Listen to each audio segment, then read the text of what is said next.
So guys finally અમારા ખેતરમાં દેશી માળી બની અને તૈયાર થઈ ગઈ છે। તમે જોઈ શકો છો કે આયાના બહારનો વ્યૂ છે, તો તમે જોઈ શકો છો કે કેટલી મસ્ત લાગે છે માળી। તમે કોમેન્ટમાં જણાવજો અમને। ઉષા ઉપર જ છે માળી પર, તો તમને ચલો અંદરનો નજારો બતાવો। સો ગાઈસ આ માળી પર ચડવાની સીડી છે। તમે જે માળી પર ચડવાની સીડીથી સીધા ઉપર ચડશો તો સીધી ગેલેરી આવશે, જે ઉષા ઊભી છે આ ગેલેરી છે, અને ગેલેરીની એક્ઝેક્ટ બાજુમાં છે દરવાજો।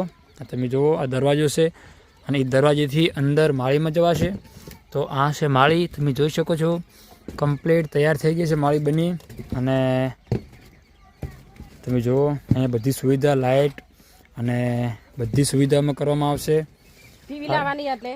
બધી સુવિધા તમે જુઓ। તો ચલો એક વ્યૂ તમને માળીની સામેનો વ્યૂ બતાવી દઉં।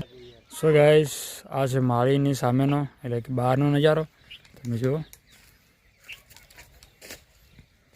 કમ્પ્લીટ તૈયાર થઈ ગઈ છે। હજુ ઘણી બધી વસ્તુ બાકી છે આમાં, તો મળીએ નેક્સ્ટ બ્લોગમાં।